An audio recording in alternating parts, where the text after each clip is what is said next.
त्रयंतार्ते नमो नमः संभूते नमश्चंद्र सगोदरी नमः श्रीवत्सवासिन्ये त्रयंतार्त्यै नमो नमः वैवाहिकोत्सवार्थं त्वां प्रार्थयामि हरिप्रिये अथ कर्मणि बिन्देऽस्मिन् सानिध्यं कुरु भार्गवी वैवाहिकोत्सवार्थं देवी अनुज्ञां देहि मे रमे। नारायण भगवान की आपसे सभी से मेरी प्रार्थना है, विशेष रूप से मेरी माताओं से, मेरी बहनों से। समुद्वहरण है तबे भगवन् देव देवेश शंखचक्र गदाधरा वैवाहिकोत्सवार्थं देवेश अनुज्ञां देहि मे प्रभो भगवन् देव देवेश शंखचक्र गदाधरा उत्वाहोत्सवार्थं देवेश अनुज्ञां देहि मे प्रभो। ओम उदित्तरमारोहन्ते यस्यन्ते प्रथङ्गतः दानं प्रथिरारोह प्रजयार्च विराट्भव सम्राज्ञे स्वसुरे भव सम्राज्ञे स्वस्वरान् भव वैवाहिकोत्सवार्थं देवेश अनुज्ञां देहि मे प्रभो भगवतो बलेन भगवतो वीर्येण भगवतः तेजसः भगवतः कर्मणः भगवतः कर्म करिष्यामि। अब भगवान और लक्ष्मी जी मालाएं बदलेंगी। भजन मंडली से नम्र निवेदन है कि कृपया वो तैयार हो जाएं ताकि माला बदलते वक्त कुछ ऐसे बजाएं कि पंडित लोग ऐसे नाचे जैसे कि गोविंदा गोविंदा।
यानी कि दुल्हन जिस प्रकार शर्माती है उसी प्रकार से इन्होंने शर्माते हुए जाके माला डाली और शर्माते हुए ही फिर से दुल्हे के पास आ गए।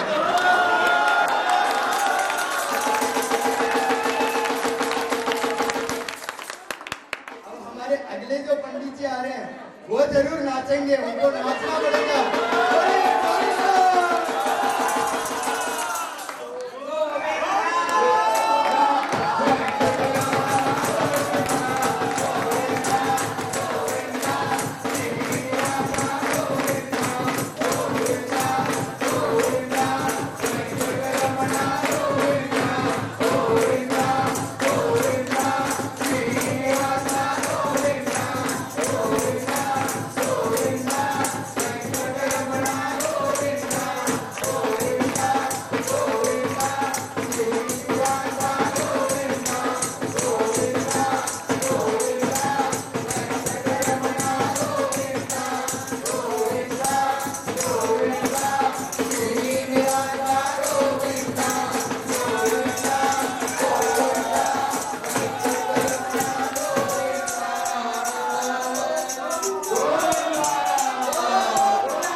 हमारे जो दिलीप स्वामी जी है ना उनके हाथ मिले, बाकी सब अगले वर्ष लेंगे।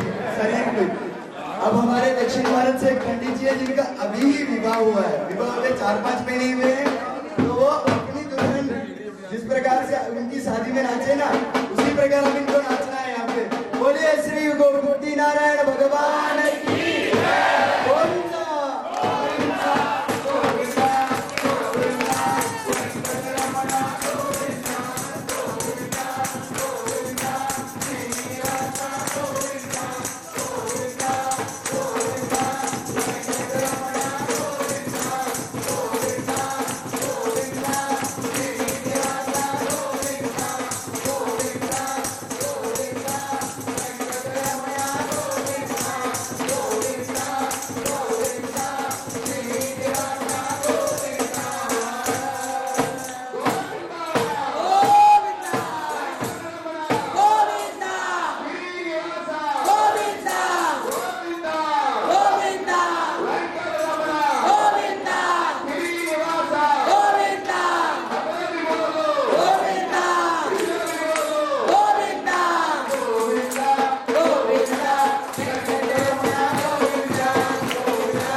अब हमारे मंदिर के मेरे विचार से वही हमारे भी चहेते बन गए। मेरे विचार से पूरे अमृतसर के चहेते पंडित जी यही होंगे। कौन नृत्य करेंगे? बोलिए गोविंदा।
गोविंद, अब जो हमारी जो मंडली आई है ना, हमारी मंडली में हम सबके चहेते वही है, क्योंकि दिखने में छोटे हैं लेकिन उनके सारे काम बड़े हैं।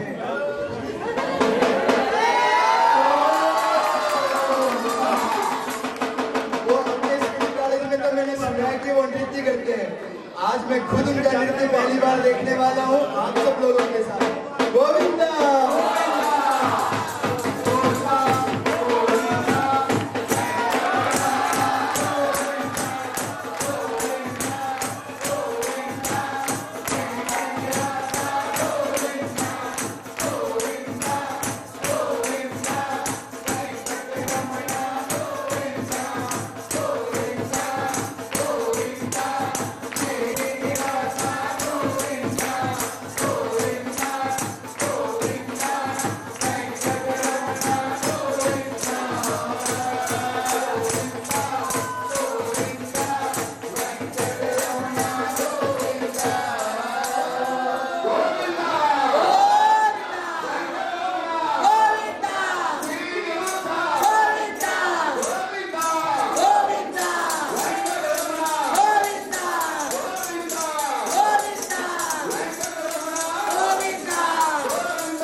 मेरे मित्र को बुलाया, उन्होंने कहा कि नहीं पहले आप नाचो, मैं कुछ विशेष नाचने वाला हूँ, इसलिए मेरी हल्की फुल्की डांस देख लीजिए, उसके बाद में हमारे सबसे नंबर 1 के डांस देखिए।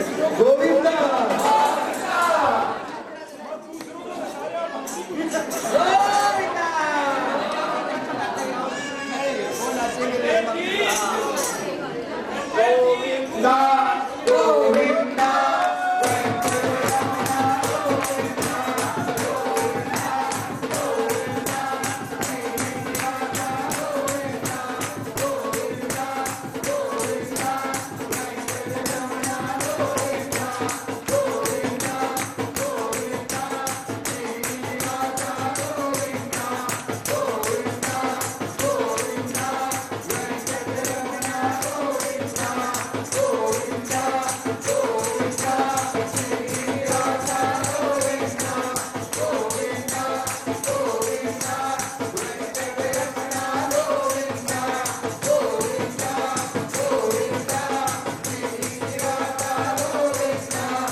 गोविंदा आवाज कम होती जा रही है और चढ़े गोविंदा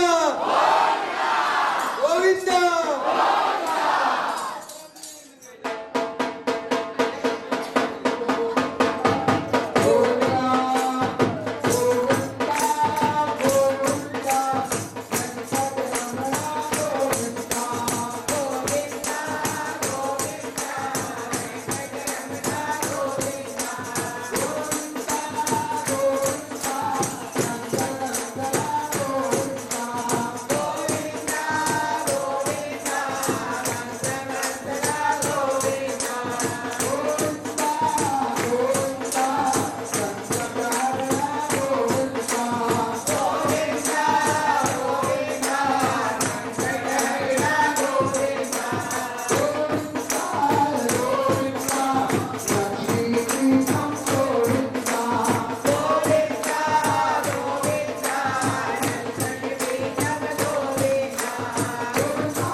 भगवान और लक्ष्मी जी ने माला तो बदल ली, अब फूलों से खेला जाएगा, यानी कि फूलों के गेंद बना लिए जाते हैं और उससे खेला जाता है। माला बदलनी तो सभी संप्रदाय में है कि एक दूसरे की माला पहनाने से उनके सारे आपस में बदले जाते हैं, यानी कि शरीर का तन और मन उनका और इनका एक हो, इसलिए मालाएं बदली जाती है।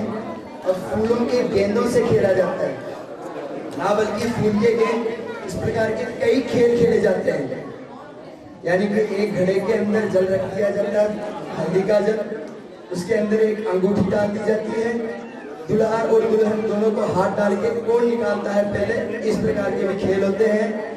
पप्पड़ को हाथ में ले लिया जाता है, दुल्हन दुल्हे के सर पर फोड़ती है और दुल्हा दुल्हन के सर पर, यानी दोनों एक दूसरे के सर पर फोड़ते हैं, वैसे भी खेल होते हैं। दर्पण दिखाया जाता है, दर्पण को उल्टा करते हैं और दुल्हन दुल्हे से पूछती है कि आपका चेहरा दिख रहा है, उल्टे से दर्पण में कहां से दिखेंगे। इस प्रकार के खेल इसलिए खेले जाते हैं क्योंकि पहली बार स्त्री और पुरुष जब आपस में देखते हैं तो उनके अंदर जो शर्म होती है वो पति पत्नी के बीच नहीं होना चाहिए। उस शर्म को निकालने के लिए ही इस प्रकार के खेल, कई प्रकार के खेल खेले जाते हैं। उसमें से जो फूलों से खेला जाता है वो वाला खेल अभी खेला जाएगा। गोविंदा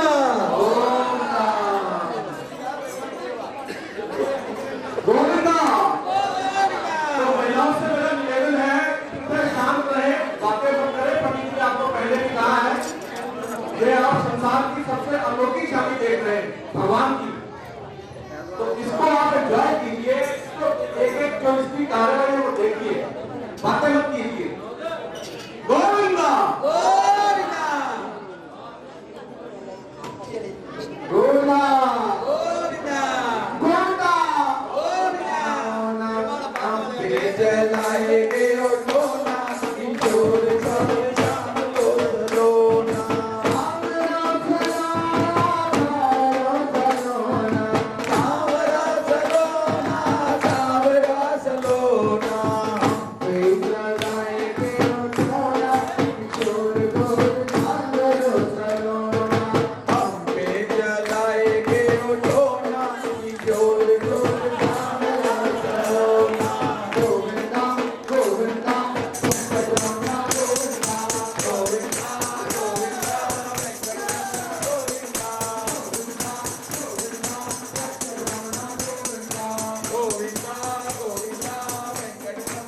गोविंदा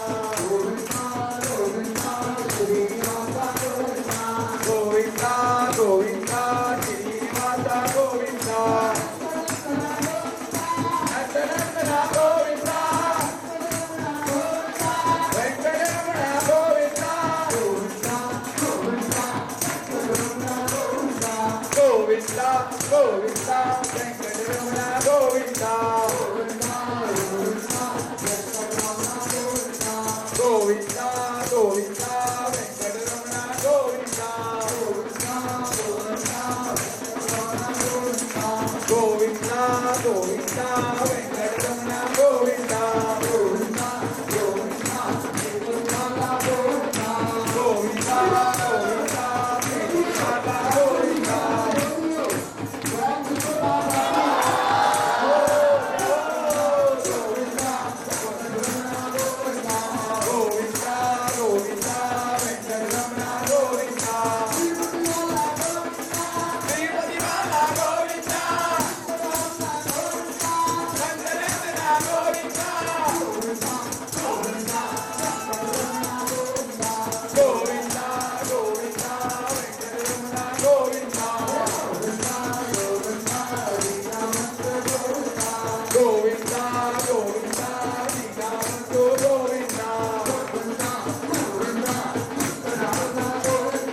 दोनों लक्ष्मियां जी भगवान के साथ एक ही सिंहासन पर विराजमान होंगी।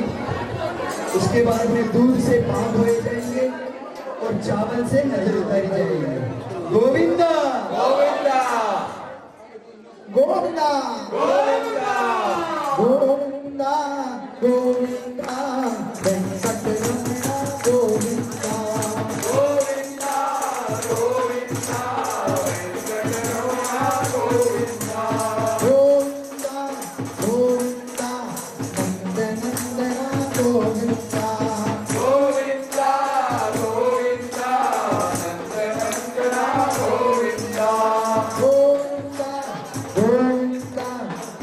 वेंकटरमण गोविंदा गोविंदा गोविंदा वेंकटरमण गोविंदा आगे गोविंदा गोविंदा गोविंदा गोविंदा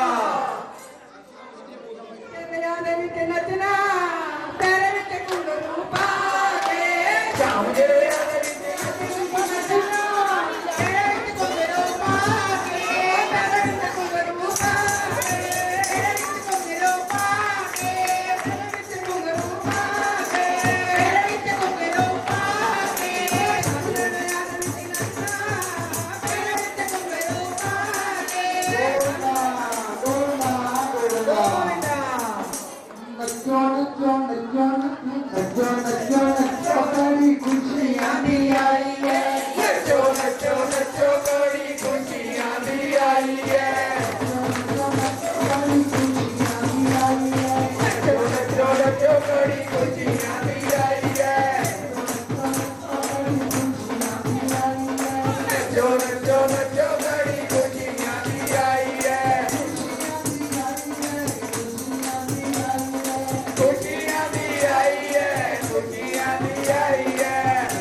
समझाने जा रहे हैं कि कल्याणोत्सव है क्या। थोड़ा शांति रखिए।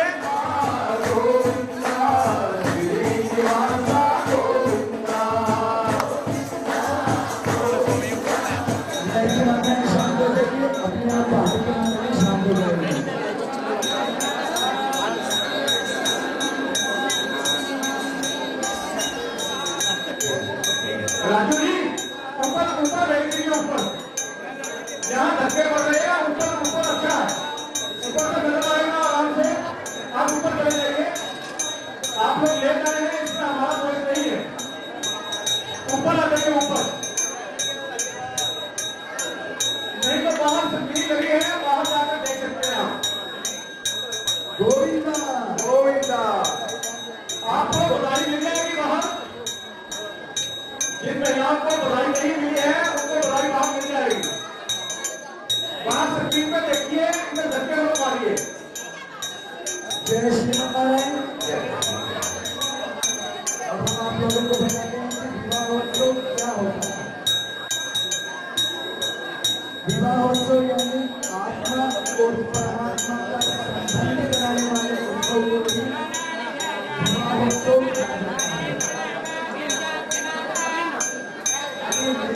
ब्रह्मोत्सव, पवित्रोत्सव, गमनदलोत्सव, डोलोत्सव, अर्चनोत्सव, वेद पारायण, दिव्य प्रबंधोत्सव, नित्योत्सव यानी जो रोज के भगवान के कार्यक्रम उत्सव करते हैं उसे नित्योत्सव कहा जाता है।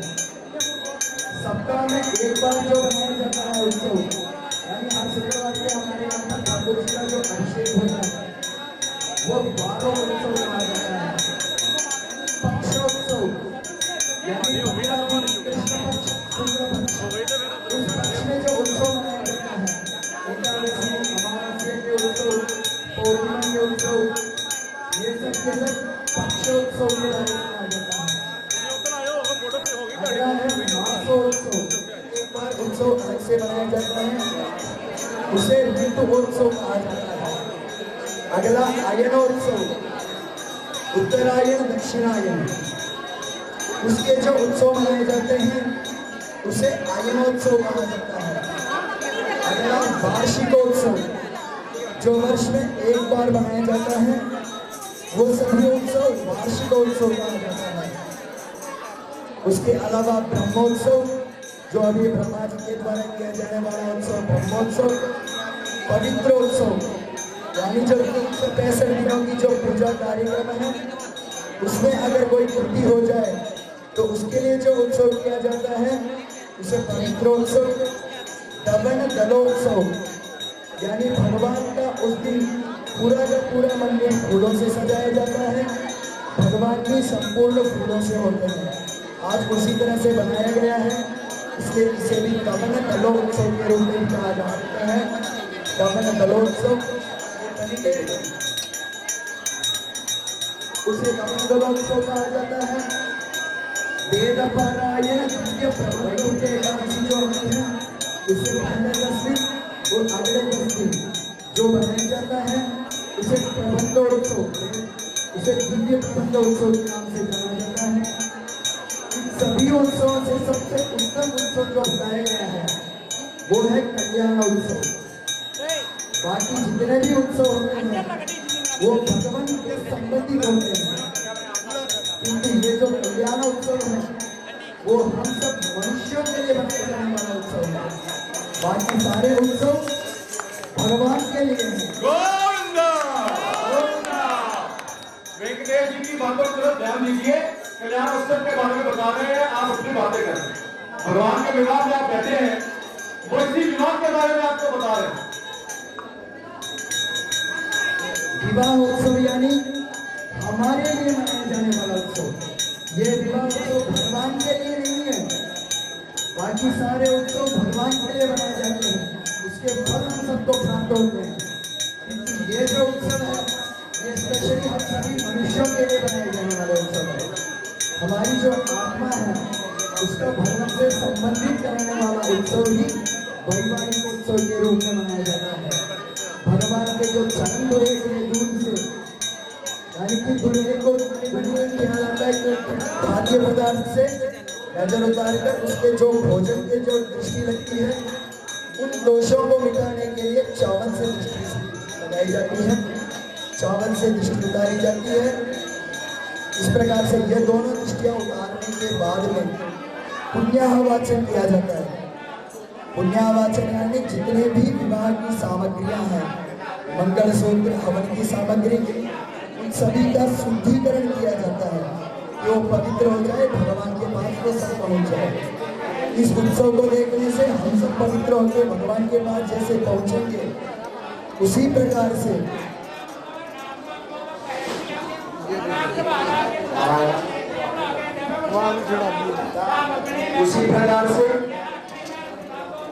पुण्याहवाचन कर भगवान के विवाह से संबंधित जितनी भी सामग्रियां हैं उन सभी को शुद्ध किया जाता है। तत्पश्चात हवन किया जाता है इधर, और उधर रक्षा सूत्र की प्रतिष्ठा और मांगल्य सूत्र की प्रतिष्ठा। मैंने यहाँ पर कई स्त्रियों को देखा है। सब क्या सोचिए और कई स्त्रियों के टीका नहीं लगाया है। हमारी भारत की परंपरा के अनुसार विवाहित स्त्री बिना टीके के नहीं लेना चाहिए और बिना मंगलसूत्र के भी नहीं लेना चाहिए। आज तक जिन्होंने ये गलती की है, आज भगवान का विवाह उत्सव देख के जा रहे हैं आप लोग, अपने अपने पति के हाथों से ही उन्हें वो मंगलसूत्र पहने और उसे कभी ना उतारे और रोज अपने मस्तक पे तिलक जरूर लगाए। अगर तिलक लगाना भूल जाए तो जब मंदिर आए हम सभी के लिए बाहर घर पर और टीका लगा के रखा है, वहां पर टीका लगा के अंदर आकर भगवान का दर्शन करें और उसी टीके के साथ ही रहें। मस्तिष्क में टीका लगाने से कोई हमें आकर्षित नहीं कर सकता, सम्मोहन नहीं कर सकता। यहाँ का जो मंगलसूत्र होता है वो लोगों का जब काले रंग का होता है, वो मस्तिष्क को भगाने के लिए नहीं किया जाता है। किसी को नजर ना लगे इसके काला रंग का टीका लगाया जाता है। इसी प्रकार स्त्रियों को कोई दोष ना लगे इसलिए काले रंग का मंगलसूत्र यहाँ पर पहनाया जाता है। दक्षिण भारत में पीले रंग का मंगलसूत्र धागे का बना होता है, वो पहना जाता है। पीला रंग जो होता है वो लक्ष्मी का सबसे प्रिय रंग होता है और वो हमेशा हल्दी को ही प्रिय है। जो लक्ष्मी जी का सबसे प्रिय जो वस्तु है वो हल्दी ही है। दक्षिण भारत में देखोगे तो हल्दी और वही हल्दी सबको बांटा जाता है, इसलिए कुमकुम और हल्दी हमेशा लगाया जाता है। उस हल्दी और कुमकुम उस मंगलसूत्र में श्री सूक्त का आवाहन किया जाता है। श्री सूक्त यानी लक्ष्मी जी का।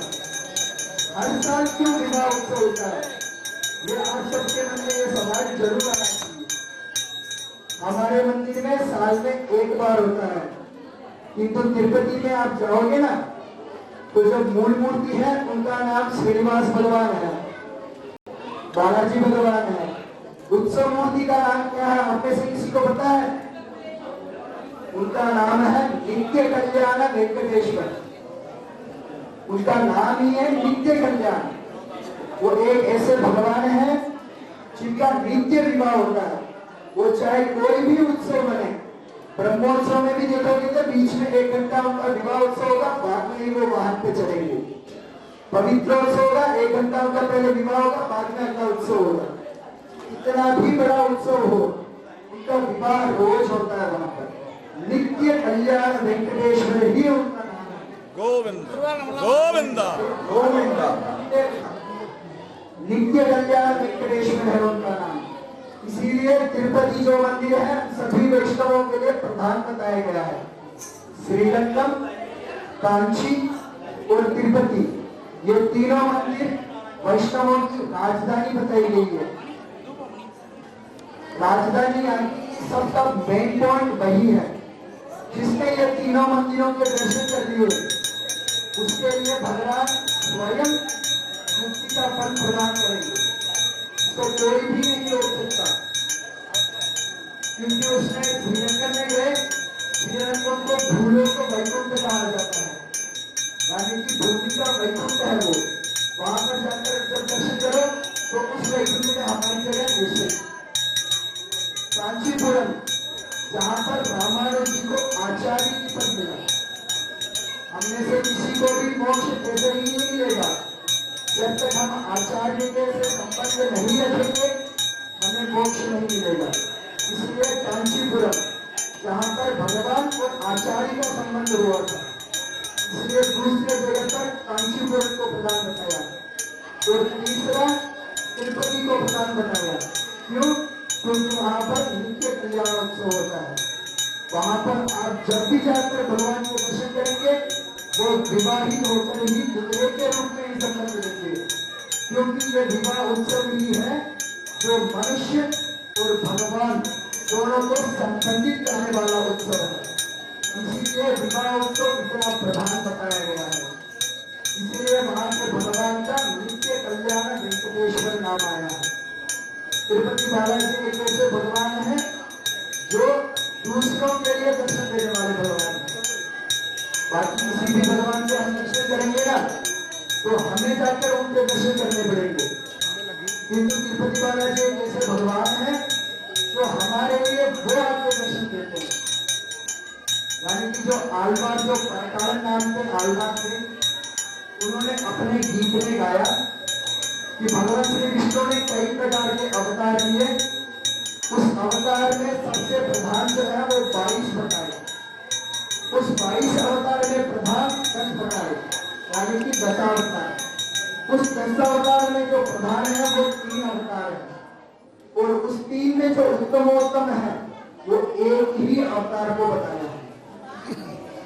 जो 10 अवतार को सब जानते हैं, उस 10 में से 3 प्रधान कौन है वो उन्होंने बताया, गरीब, चतुर और मूर्ख। उन्होंने अपने गीत में इसी प्रकार से गाया है भगवान को, गरीब भगवान, चतुर भगवान और मूर्ख भगवान। उन्होंने गरीब भगवान श्री राम को बताया। वो जन्मे किस प्रकार थे? राजकुमार के रूप में, चक्रवर्ती के पुत्र थे वो, किंतु उन्होंने अपने विवाह हुआ, वन की ओर चले गए, वन प्रस्थान में। वहां पर गए, उनकी पत्नी को रावण उठा के लेके चला गया। फिर से पत्नी से संबंधित हुए, राजा बने, उनकी पत्नी उन्हें छोड़कर चली गई। जो गरीब जन्म, शांति शांति। अगर किसी को अभी भी मन में ये इच्छा है कि मैं बातें ही करनी है, तो मेरा निवेदन है, हाथ जोड़ के वो बाहर जा सकते हैं। इससे ज्यादा और कुछ नहीं। आप इतने महत्वपूर्ण कार्य को छोड़ करके बातें कर रहे हैं। अभी वो आपको कल्याण उत्सव के बारे में बताया, आप में से किसी ने ये समझने की कोशिश नहीं की कल्याण उत्सव है क्या। वेंकटेश जी ने बताया कि कल्याण उत्सव देखने भर से आज आपका संबंध भगवान से बन गया है, और आप ये संबंध को छोड़ करके अपने संबंधियों से बातें कर रहे हैं। बोले श्री मुक्ति नारायण भगवान की। जो गरीब पैदा हो, जो गरीब रहे और गरीब जाए, उसे गरीब नहीं बताया है। जो अमीर होकर गरीब बने, उसे भी गरीब नहीं बताया है। धन से अमीरी गरीबी नहीं बताई है। सारे सुख होते हुए भी वो राजा थे, किंतु राज सुख उनको प्राप्त नहीं हुआ। पति बने, पत्नी का सुख उन्हें प्राप्त नहीं हुआ। सारे सुख होते हुए भी जिन्होंने सुख की प्राप्ति नहीं की, सुख का अनुभव नहीं किया, उसे गरीब बताते हुए भगवान श्री राम को उन्होंने गरीब बताया और उन्हें उत्तम अवतार बताया। अगला चतुर, चतुर तो हम सभी को पता है कौन है, भगवान श्री कृष्ण। चतुराई के साथ सारे कार्य करो, मक्खन की चतुराई से खाओ।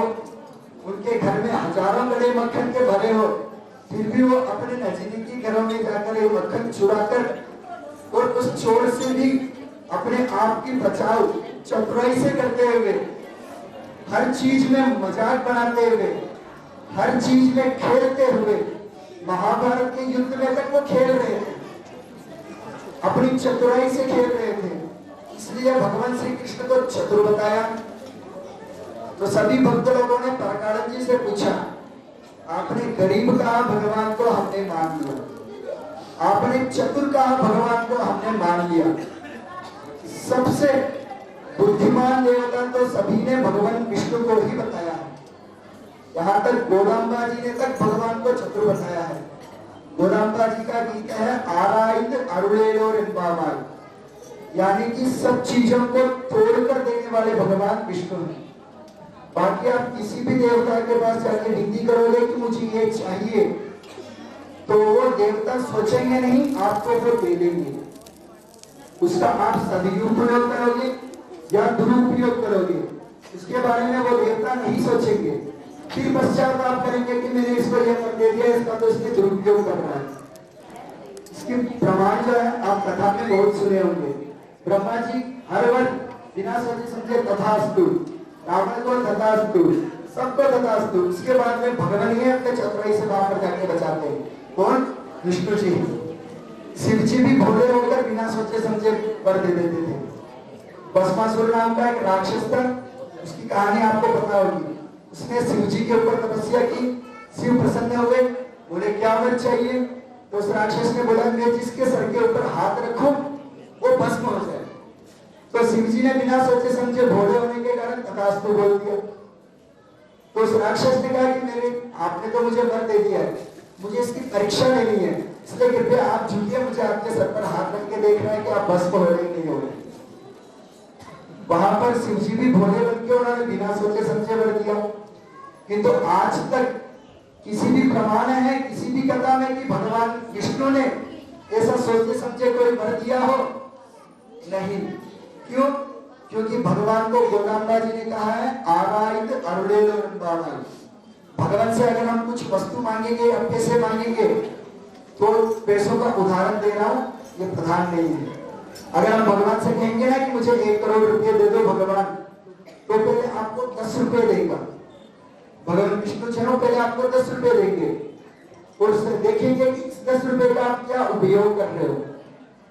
अगर आप सदुपयोग करोगे तब वो अगला 100 देगा, उसका भी सदुपयोग करोगे तब वो 1000 देगा, उस 1000 का भी सदुपयोग करोगे तब 10,000, फिर लाख, फिर करोड़ देगा। यही है भगवान श्री विष्णु की विशेषता कि कोई भी वस्तु मेरे भक्त को मिले वो उसका सदुपयोग ही करे, दुरुपयोग ना करे। इस प्रकार से वर देने वाले हैं भगवान विष्णु।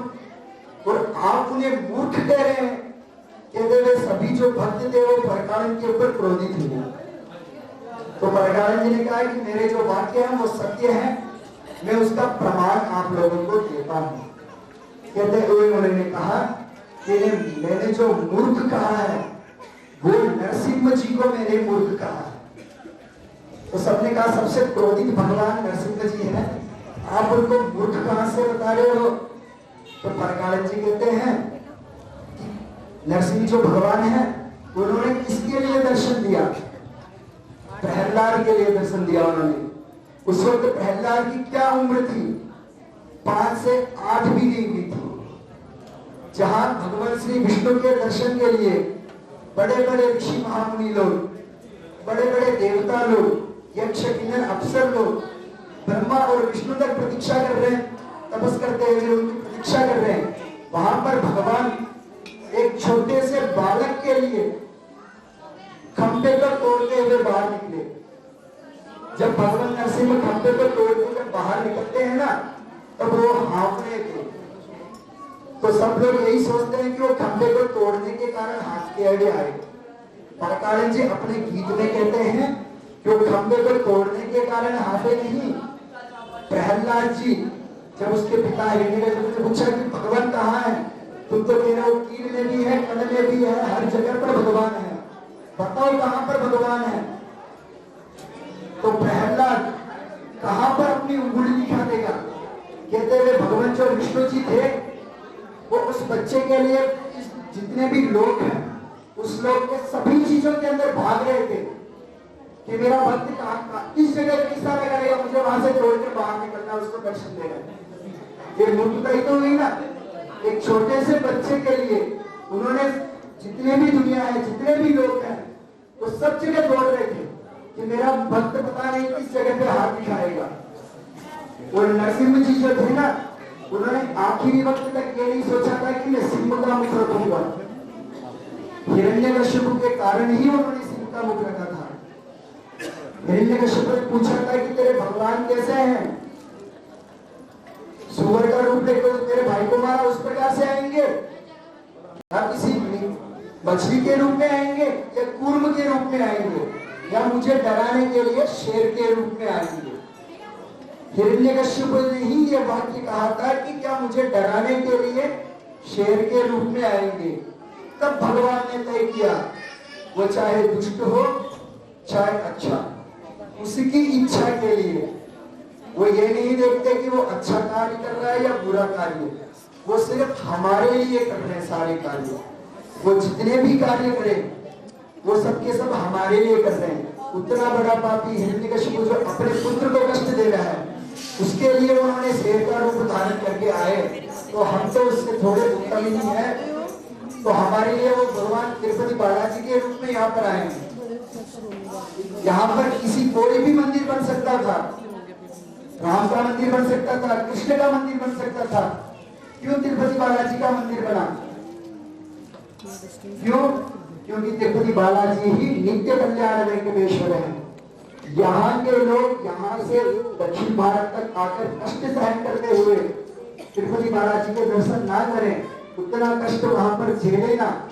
तिरुपति में जाओगे तो आप वहां के भगवान को 1 सेकंड से ज्यादा दर्शन नहीं कर सकते, आपको पीछे की भीड़ धकेल देगी। हमारे यहाँ पर घंटों खड़े हैं, वो खड़े के खड़े हैं, और हम लोग हैं कि यहाँ पर बैठे अपने घर की बातें कर रहे हैं।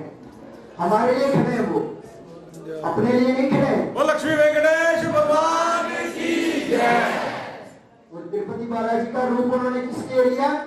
हमारे आचार्य के लिए। उनके दर्शन करने से नित्य जो विवाह उत्सव का फल प्राप्त होता है वो हम सब लोगों को प्राप्त होता रहे। इसी कारण हमारे जो आचार्य सुदर्शनाचार्य जी हैं, उन्होंने यहाँ पर तिरुपति बालाजी का मंदिर बनाया। और वो तिरुपति बालाजी भगवान के रूप में ही, जैसे वहां पर नरसिंह का रूप धारण किया और प्रहलाद की रक्षा की, उसी प्रकार हम लोगों के लिए भगवान यहाँ पर मूर्ख बने बैठे हैं। ये मूर्ख ही हैं जो यहाँ पर आकर खड़े हैं। भगवान चाहे तो बैठ जाए, किंतु वो किसलिए खड़े हैं? यानी कि सबने तिरुपति बालाजी की जो शिला है, भगवान की जो मूर्ति है, उसमें से आपने किसी ने ध्यान दिया और इस प्रकार से खड़े हैं। संत चक्र तो दोनों हाथ में लिए हुए हैं। इस हाथ का और इस हाथ का अर्थ आप में से किसी को भी पता नहीं होगा। ये मैं जितना जानता हूँ इसका अर्थ आप में से किसी को पता नहीं है। इस हाथ का मतलब है मेरे चरणों को देखो, मामेकम शरणं व्रजा, आप बस मेरे चरण को देखो, मैं आपकी रक्षा करूंगा। इस हाथ से आप सब लोग उनको अपने ऊपर लेते हुए कह रहे हैं, मैं आपकी रक्षा करूंगा। आप बस मेरे चरणों की रक्षा करो और कुछ भी मत करो, मैं आपकी रक्षा करूंगा। इतने मूर्ख बनकर हम लोगों के लिए यहाँ पर खड़े हैं।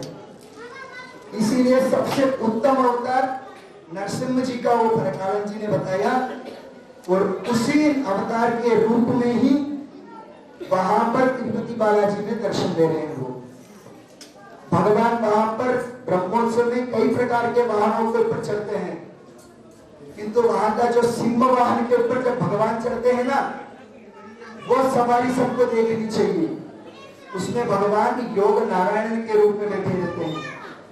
जिस प्रकार से योग में किस लिए बैठे हैं? हम लोगों के लिए बैठे हैं कि मेरी योग्यता से मैं जो जप कर रहा हूं इसका फल मेरे भक्तों को मिले और उनको ज्ञान की प्राप्ति हो और वो मेरे पास आए। पिछले साल यहाँ पर एक श्रृंगार बनाया था, वटपत्र शाही।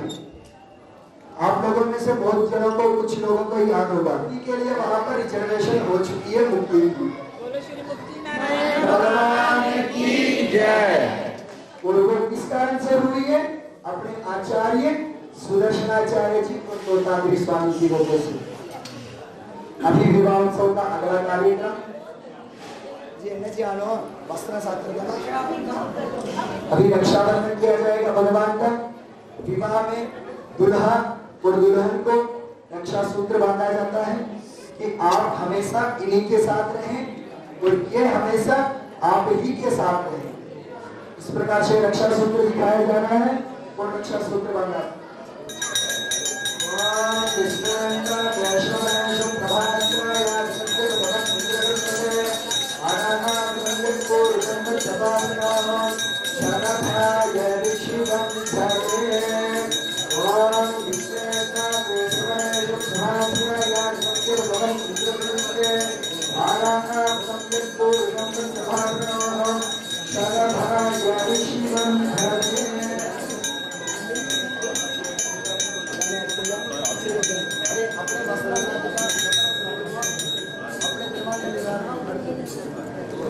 अब विवाह उत्सव का अगला कार्यक्रम, विवाह उत्सव के बारे में और बीच बीच में बताते रहेंगे। दुल्हन के घर की ओर से भगवान को एक नया वस्त्र और दोनों लक्ष्मियों जो को दूल्हे के घर से नया वस्त्र चढ़ाया जाएगा।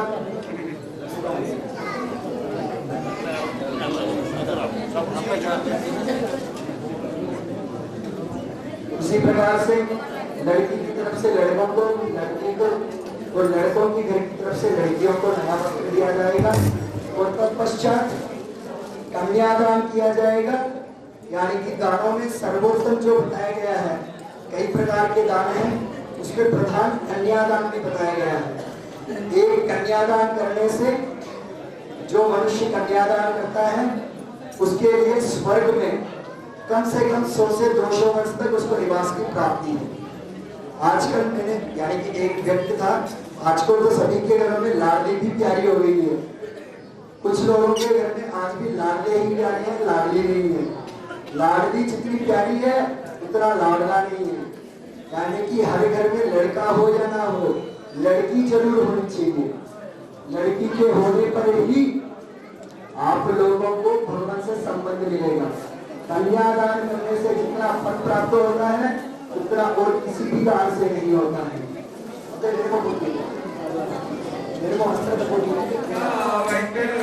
गोविंदा गोविंदा गोविंदा दीना बंधु गोविंदा गोविंदा गोविंदा दीना बंधु गोविंदा गोविंदा गोविंदा संकटहरणा गोविंदा गोविंदा गोविंदा संकटहरणा गोविंदा गोविंदा गोविंदा श्रीपति बाला गोविंदा गोविंदा गोविंदा श्रीपति बाला गोविंदा गोविंदा गोविंदा लक्ष्मी रमणा गोविंदा गोविंदा गोविंदा लक्ष्मी रमणा गोविंदा गोविंदा गोविंदा तुलसी प्रीतम गोविंदा गोविंदा गोविंदा तुलसी प्रीतम गोविंदा गोविंदा गोविंदा नंद नंदना गोविंदा हैं और किसके पर्व होते हैं।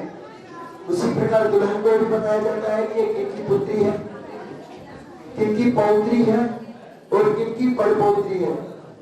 भगवान श्रीमन नारायण तो सबसे बड़े हैं, वो किनके पुत्र बन जाएंगे, ऐसा सवाल आप सभी के मन में आएगा। किंतु हमारा जो पांचरात्र आगम है उसके अनुसार और तिरुपति के जो कथा है उसके अनुसार भगवान के गोत्र और उनके सारे संबंध बताए गए हैं। वो सभी अभी आप लोगों के सामने पढ़ा जाएगा। अच्युत गोत्रोद्भवाय परब्रह्म शरवणनप्रे नारायण शरवण पौत्राय प्रद्युम्न शरवण पुत्राय श्री श्रीनिवास शरवणे वराय भार्गव गोत्रोद्भव भृगु शरवणनप्त्री भार्गव शरवण पौत्री आकाशराज शरवण पुत्री श्री श्रीदेवी नाम्नी काश्यप गोत्रोद्भव भृगु शरवणनप्त्री भार्गव शरवण पौत्री श्री समुद्रराज शरवण पुत्री श्री भूमि देवी नाम्नी। ये जो है ये तिरुपति के जो स्थल पुराण है उसके अनुसार भगवान को अच्युत गोत्र, श्रीदेवी को भार्गव और भूमि देवी को काश्यप गोत्र के रूप में बताया गया है। और जो हमारे जो विवाह उत्सव हो रहा है वो पांचरात्र आगम के अनुसार हो रहा है। उसके अनुसार भगवान जो है काश्यप गोत्रोद्भवाय वासुदेव शर्मणनप्रे नारायण शर्मण पौत्राय विष्णु शर्मण पुत्राय श्री श्रीनिवास शर्मणे वराय भार्गव गोत्रोद्भव भृगु शर्मणनप्त्री भार्गव शर्मण पुत्री समुद्रराज शर्मण पुत्री श्री श्रीदेवी नाम्नी भार्गव गोत्रोद्भव भृगु शर्मणनप्त्री भार्गव शर्मण पौत्री आकाशराज शर्मण पुत्री श्री भूदेवी नाम्नी इमां कन्या लोक संरक्षणार्थं वृणीमहे। इमां कन्या लोक संरक्षणार्थम यानी कि इन दोनों का कन्यादान जो है वो लोक के संरक्षण के लिए किया जा रहा है। लोक संरक्षणार्थम वृणीमहे इस प्रकार से भगवान के हाथों से जो उनका दोनों लक्ष्मी जो का भगवान को दान दिया जाता है, कन्यादान। अभी जो है मंगलसूत्र पहनाया जाएगा। जब मंगलसूत्र भगवान लक्ष्मियों को पहनाए तो हम आप सभी से एक छोटी सी विनती करते हैं, आप सभी लोग जिन का विवाह ना हुआ हो उनके लिए, और जिन का विवाह हो गया हो और वंश अभिवृद्धि ना हुआ हो उनके लिए, और सभी के कल्याण के लिए भगवान से जरूर प्रार्थना करें। भगवान जब लक्ष्मी जी को मंगलसूत्र पहना रहे होते हैं तो वो अति प्रसन्न होते हैं। उस वक्त वो कुछ भी अगर हम उनसे मांगेंगे तो वो खुशी के कारण वो सारे चीजें हमें दे देंगे। तो अपनी अपनी जितनी भी अच्छी इच्छाएं हैं, लोक के संरक्षण के लिए इच्छाएं हैं, उन सभी का भगवान से प्रार्थना करते हुए अपने तन मन और जितनी शक्ति है उतनी शक्ति के साथ भगवान का गोविंद नाम संकीर्तन करते रहे। सबको गोविंदा गोविंदा तो बोलते हैं। एक अंग्रेज आया और हमारे एक स्वामी जी से उसने पूछा कि आप गोविंदा गोविंदा बोलते हैं, उसका अर्थ क्या है? तो उन्होंने उस अंग्रेज के लिए एक छोटा सा माध्यम बताया, उसका अर्थ बताया। उन्होंने उस अंग्रेज से पूछा कि गोविंदा को डिवाइड करो, गोविंदा इसका अर्थ क्या निकलता है? गो यानी जाओ, विन यानी जीतो, दा यानी कोई भी कार्य से, कोई भी इंग्लिश का जो शब्द होता है वो द से शुरू होता है, यानी कि कोई भी कार्य हो अगर हमें उसमें विजय प्राप्त करनी हो तो भगवान गोविंदा का नाम लेते हुए कोई भी कार्य करें उसमें हमें कभी भी हार प्राप्त नहीं होगी। तो जरूर अपने तन मन और पूरी शक्ति के साथ गोविंदा का नाम ले। और भगवान दोनों लक्ष्मियों जो को उत्तर भारत के मंगलसूत्र और दक्षिण भारत के मंगलसूत्र दोनों प्रकार के मंगलसूत्र पहनाने वाले हैं। गोविंदा गोविंदा गोविंदा गोविंदा गोविंदा गोविंदा गोविंदा गोविंदा गोविंदा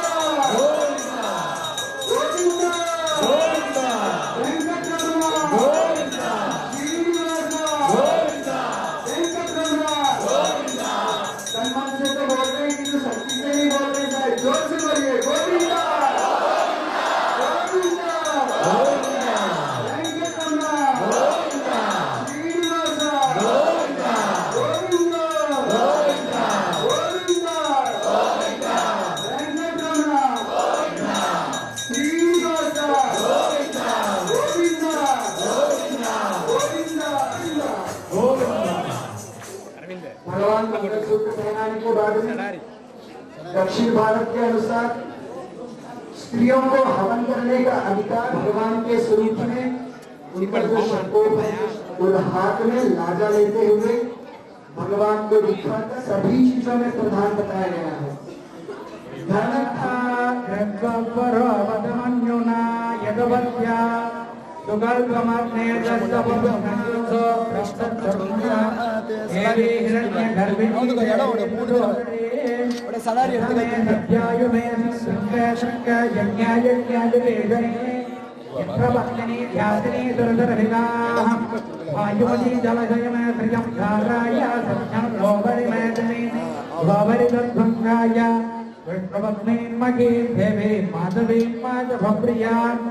लक्ष्मी प्रियसखी देवी नमाम्यस्तु फलप्रदां। ओम धनुर्धरायै विद्महे सर्वसिद्धियै धीमहि तन्नो धरा प्रचोदयात्। ओम धनुर्धरायै विद्महे सर्वसिद्धियै धीमहि तन्नो धरा प्रचोदयात्। ओम राहे कृतवते सवितरादिवत्मै यस्वतेरधिरासानो अस्तु।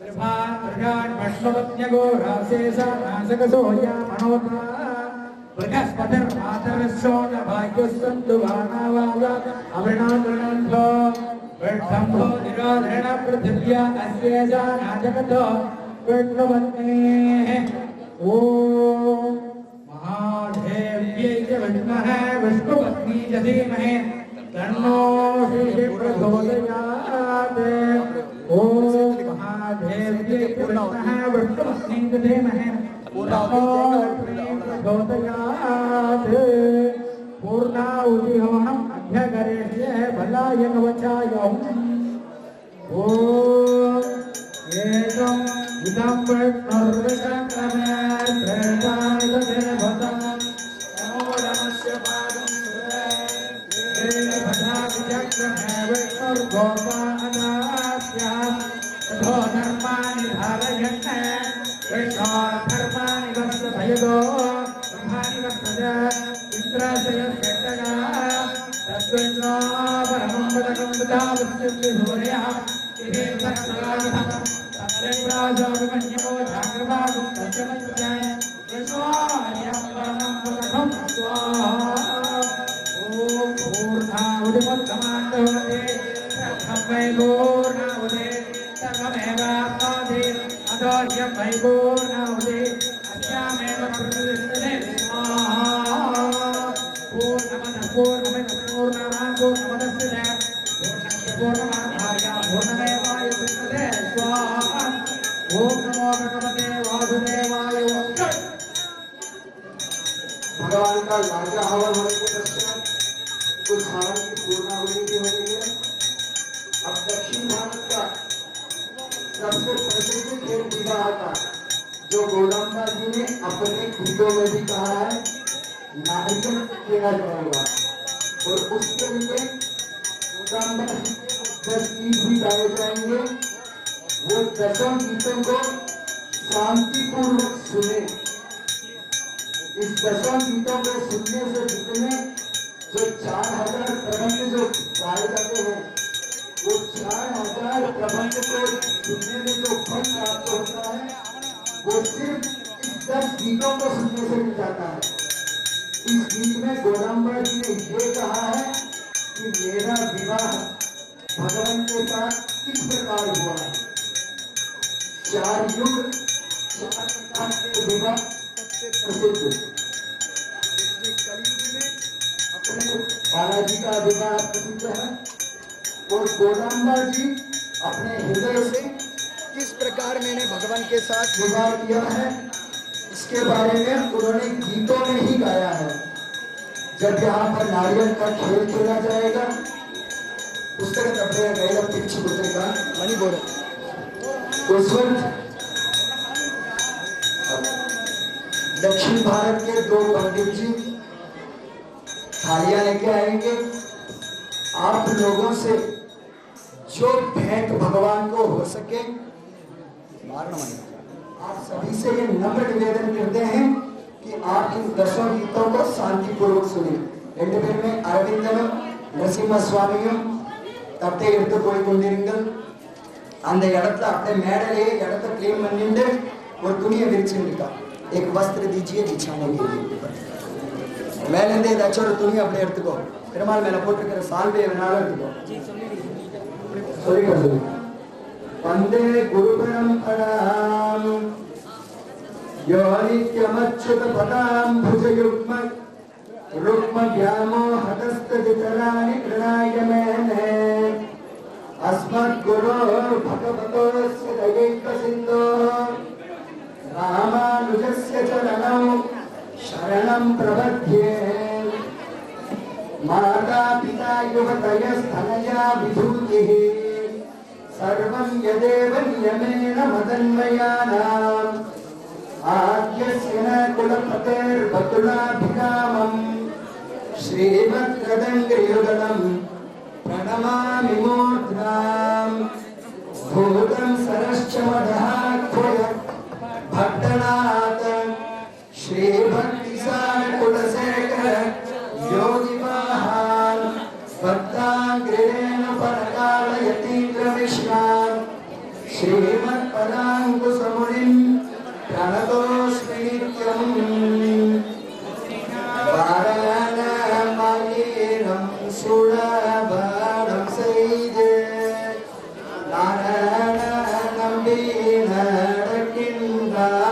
என்றேதே புராண பொற்கூடம் வைத்த பூரமெங்கும் புராணம் கண்டேன் கொடியான் மரணமாயிரம் சுலபலம் செய்தேன் நாராயண நம்பி நடக்கின்றான் என்றே புராண பொற்கூடம் வைத்த பூரமெங்கும் புராணம் கண்டேன் கொடியான் அலைவாதுவை வரமென்று நடித்தேன் அலைவாமுக பரிசூழ பந்தர்க்கே கொளரி மத பங்குவிந்தன் என்பானோர் கதை புகுத கணக்கண்டேன் கொடினார் இந்திர நுழித்ததவர் கூழமெல்லாம் மந்தேறு என்னை மரத்தே ஸ்ரீ மந்திரித்தே மந்திர கொடியோடு தீபனமாலை அந்தரி சுக கணக்கண்டேன் கொடினார் அபிசை கித்தன் கோணத்து நல்லி நல்லி அகன சித்தர்கள் பல்லாரெடுத்தேட்டி பூனை கண்ணி பூனலோடு கண்ணை அப்புதான் கட்ட கணக்கண்டேன் கொடி சரியன மங்கைய நமந்திரி கொள்ள மதுரையா மன்ன நாடினில்லை கொண்டெங்கும் அதிக பூக்கண்டேன் கொடியினார் மண்டலம் கொட்ட பாரிசங்கம் நின்றூத முத்துடை தமம் நீரைத்தான் சந்தர்க்கேன் மைசோனன் நம்பி மதுசூதனன் வந்தனை கைகாலம் கற்ற கணக்கண்டேன் கொடியினார் வைநந்தாரி மந்திரதா பசிலை நலள் தடுத்து பறித்து அச்சீன மகன் பிற்பட்டு திவனம் சுத்த கணக்கண்டேன் கொடினார் இமைக்கும் பேரவிக்கும் பற்றாமர் நம்மையுடைய பன்னராயண நம்பி சென்னையுடைய திருக்கையால் கல்பத்தி அம்மீமிக்க கணக்கண்டேன் கொடினார் கண்டீனை வன்முகனை மாத்தமத்திட்டு எரிமோகன் கரையை மூத்தெரித்து அறிமோகன் அச்சுதன் கையன் கை வைத்து பொறிமோகன் தட்ட கணக்கண்டேன் கொடினார் குங்குமமத்தி கோடி சார்ந்தம் மட்டிட்டு மங்கள விதி வரம் செய்து மகனே அங்கமனோடு ஊழல் சென்று கலையினர் அஞ்சன மற்ற கணக்கண்டேன் கொடினார் நானே விரோதே சைராதிலத்தே ஓஜஸ்மீனம் திராசாயாமஸ்தே யுவானிசாம் விஷ்ணப்தியோ நாசேஷ நாசக தௌஜாமகமானா ராஜ்பதிர்மாதரேஸ்வரி வாயசந்து வானாபாதா அபிநவகிரந்த விஷ்ணுவாதிவாதன பிரதிவ்யா அசேஷ நாசக விஷ்ணுபக்தி ஸ்வரிகுத்ரநாச்ய சம்பாவனா ஆயன ககதான் கண்ட கணபினை ஜெயர் போகல் புத்தூர் கோதை சொல் துயர்காலை இறையும் வந்தார் பாயும் நான் மக்களை பெற்று மகிழ்வரே அகன ககதான் கண்ட கணபினை ஜெயர் போகல் புத்தூர் கோதை சொல் துயர்காலை இறைந்தும் வந்தார் வாயும் நான் மக்களை பெற்று மகிழ்வரே. जय श्रीमन नारायण। इन गीतों को तो आपने सुन लिया। जिन जिनका विवाह ना हुआ हो और जिन जिनका विवाह हो के वंश अभिवृद्धि ना हो, यानी कि जिनको बच्चा ना हुआ हो, अभी थोड़ी देर में आरती होगी, सबको चरणामृत षटकोप मिलेगा। तत्पश्चात कृपया करके सारी भीड़ थोड़ी कम होने के बाद में भगवान इसी विवाह जो श्रृंगार है विवाह का, उसी के साथ यहीं पर रहेंगे। उन सभी कन्या और पुरुषों से निवेदन है जिन जिनका विवाह होना है वो यहाँ पर आए, और उसके लिए एक छोटी सी पूजा है वो करवाकर भगवान की 9 परिक्रमा करनी पड़ती है उन्हें। जिनको विवाह और बच्चा होना हो वो आए, आरती होने के बाद चरणामृत षटकोप सब मिलने के बाद जब यहाँ पर भीड़ ज्यादा ना हो उस वक्त आए और वो वाली पूजा अपनी करवाकर अगले साल जिन जिनको बच्चा ना हुआ हो इस कल्याणोत्सव के वक्त वो सभी अपने बच्चे के साथ भगवान के दर्शन करने आए, और जिन जिनका विवाह ना हुआ हो वो पूजा करवाकर अगले वर्ष स्त्री लोग अपने पति के साथ और पुरुष लोग अपने पत्नी के साथ इस विवाह के उत्सव के दर्शन के लिए अवश्य आना है उन्हें। ये एक तरह की मन्नत की तरफ है, यानी कि आज जिन जिनका वो पूजा किया जाएगा उन्हें अगले वर्ष इस दिन इस विवाह में जरूर आना है, वो भी अपने बच्चे और पति पत्नी के साथ। बोले श्री मुक्ति नारायण भगवान की जय। गोविंदा गोविंदा हमको अंग्रेजी में नहीं बोलना है, गोविंदा नहीं गोविंदा गोविंदा गोविंदा। अभी भगवान का भोग लगेगा और आरती होगी।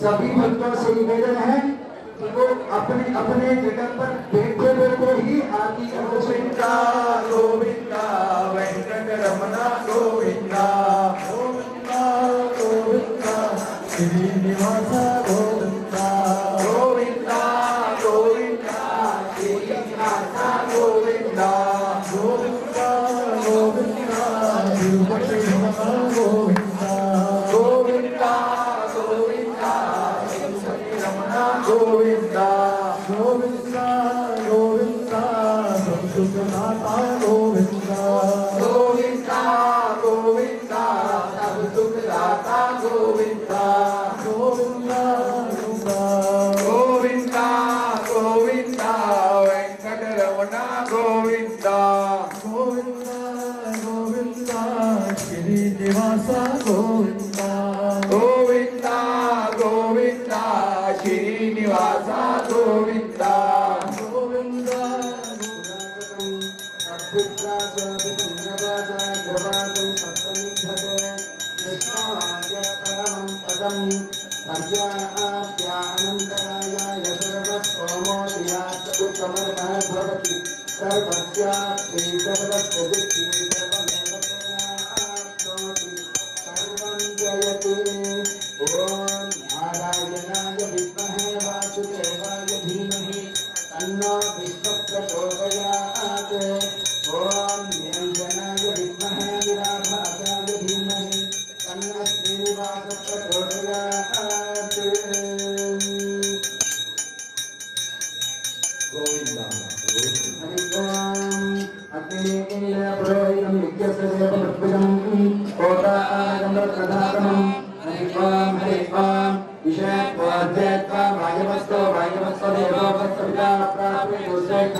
इच्छामोहि महाबाहु प्रगवीरं महाबलं गजेन्द्र हतायां नामं शक्रावतारणं हम दृष्ट्वा सिद्धहंकारं महेशीनां सुदापहं बभूवकृष्टा वैदेही भक्तानां नरसत्स्वजय आसामादर्भोच्छोरे स्वरमानुकाम्बुजः दीपां भद्रसज्ञे साक्षात् मन्मथमन्मथः वैकुण्ठेतपरेलोके स्याशार्पं जगत्पतिः आस्ते ऋषिदुर्गात्मा भक्ते भगवतेश्वरः श्रीनामुडियामित्रः श्रीनाथनमः इन्नां कवयां निर्गुणे वैष्णवनां निरक्तां भूतक्तां भूमयां कृपाकरव नमामि शंकरभागवतपदध्वजा कविताङ्कुशपुच्छलाञ्छनं त्रिविक्रमत्वचरणां भुजत्वयं मधीयपूर्णा अलङ्करिष्यते अखिलभुवनजन्मस्तमपरिवादिदीर्घ दिनितदिवितभूतप्रातरक्षेकदीक्ष्य स्फुटिसिद्धिदीप्ते ब्रह्मणि श्रीनिवासे भवतलक्ष्मीदेवश्री भक्तिरूपः भक्ताधीश्वरप्रधानगिरिवरं गौरीराजिक्यदिं लक्ष्मी मंगलमन्दिरो श्रीकृष्णे मुक्तावली कौस्तुभम् हस्तैः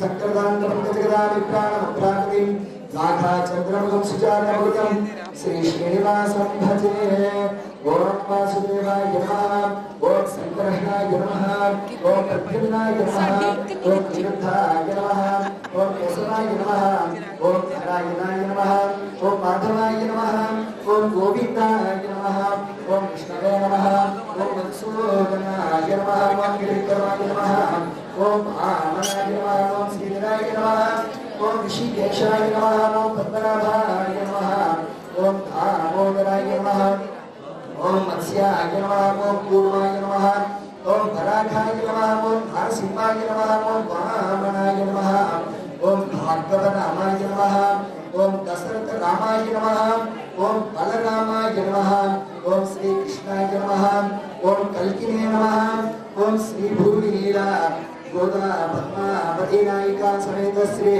श्रीनिवास स्वामी परब्रह्मणे नमः मंत्रपुष्पं समर्पयामि सुवर्णपुष्पं समर्पयामि सर्वराज उपचार पूजां समर्पयामि।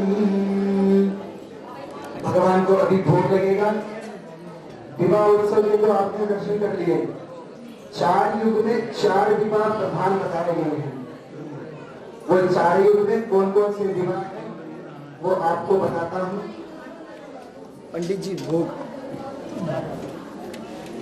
4 युग है, कृतयुग, त्रेता युग, द्वापर युग और कलयुग। इन चारों युगों में एक एक विवाह प्रधान। कृतयुग में लक्ष्मी विवाह, त्रेता युग में सीता विवाह, द्वापर युग में रुक्मिणी विवाह और कलयुग में गोदा विवाह। ये चारों प्रधान बताए गए हैं। कृतयुग में समुद्र मंथन हुआ था, उसमें से लक्ष्मी जी प्रकटी, वो सीधे गई श्रीमन नारायण के गले में माला डाली। वहां पर जो विवाह हुआ वो लक्ष्मी विवाह।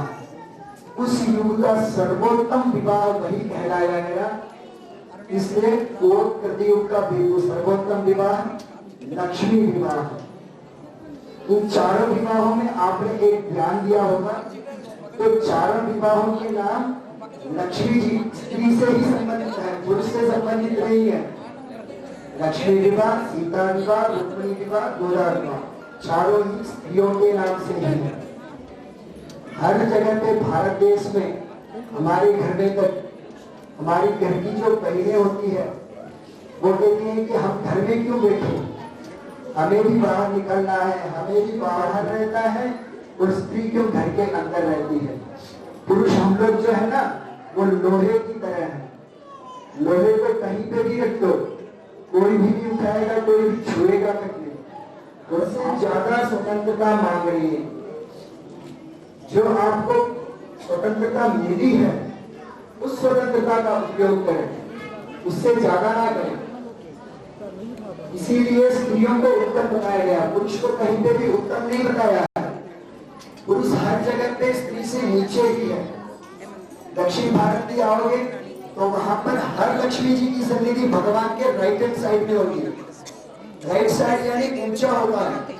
लक्ष्मी जी को भगवान अपने से ऊंचा बताते हुए राइट साइड में लक्ष्मी जी को सन्निधि दी है।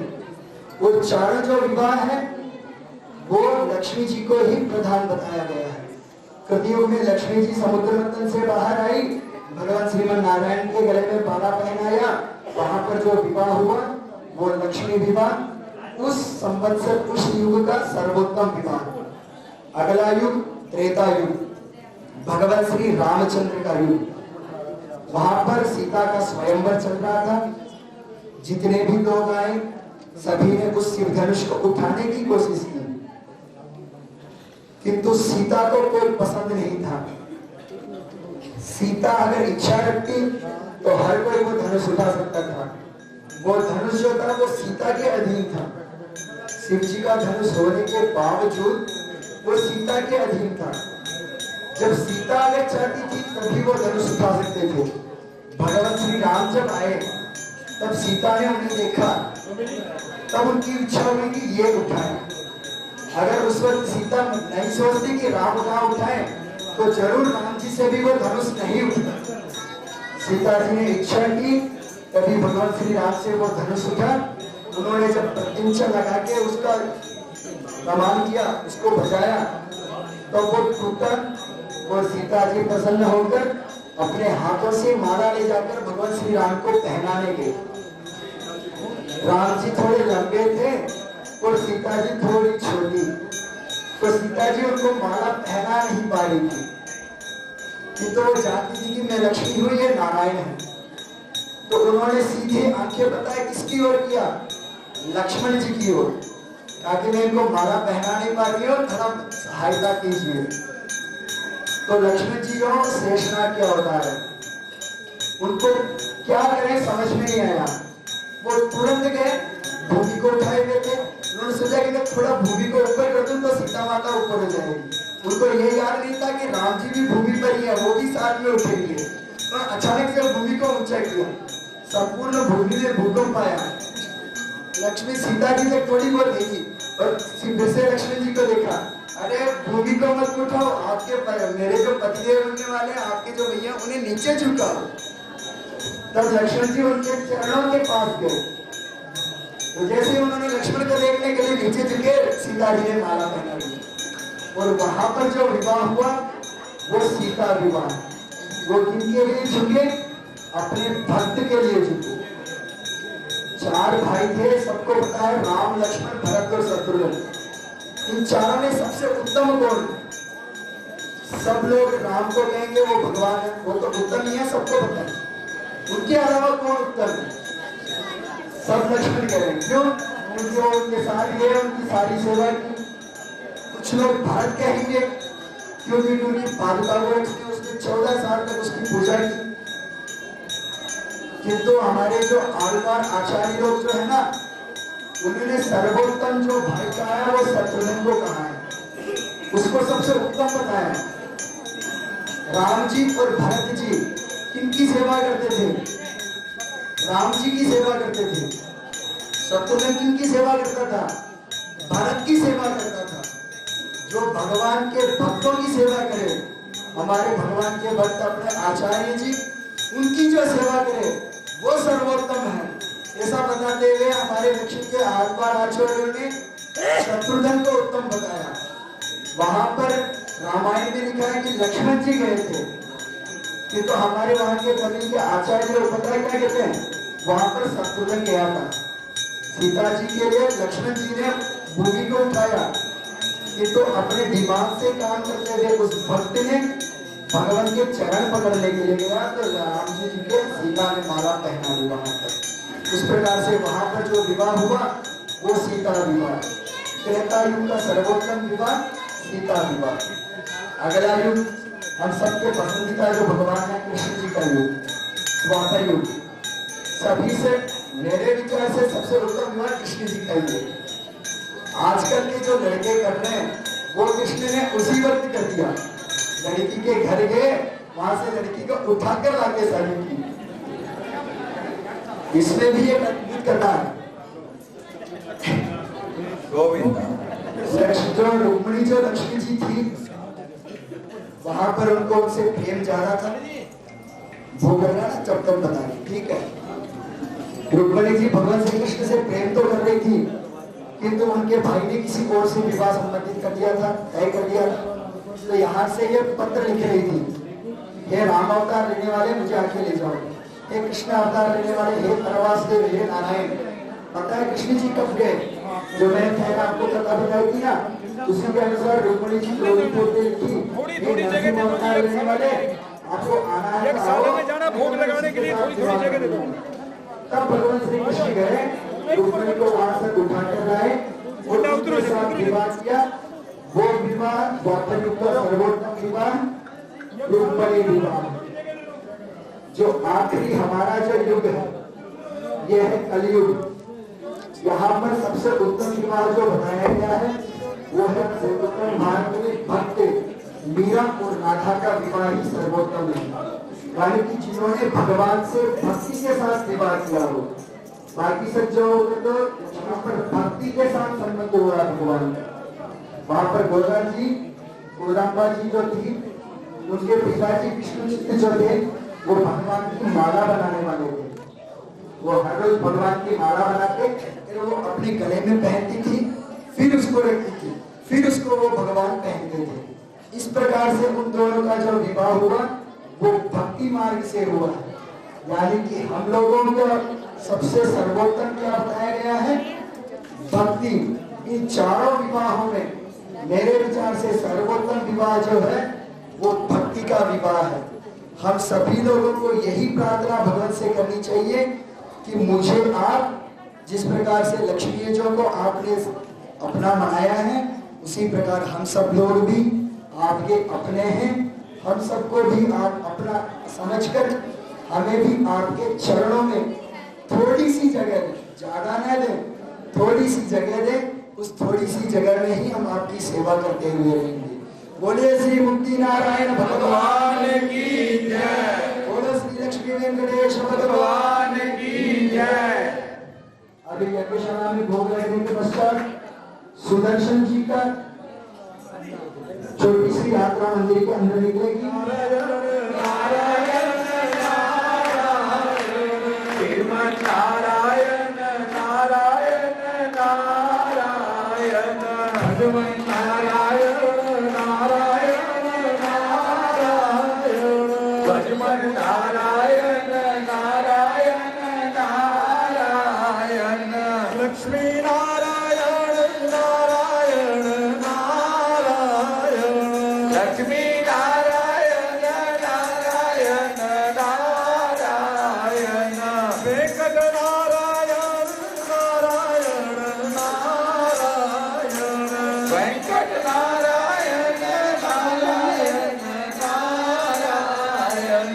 गोविंद नारायण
रास्ते में ही आपको प्रसाद मिलेगा और साथ में साथ वाली बिल्डिंग में चले जाएंगे, वहां पर भंडारा है, आप सभी प्रसाद पाएंगे और भगवान का मंगल गान गाएंगे साथ साथ में ही।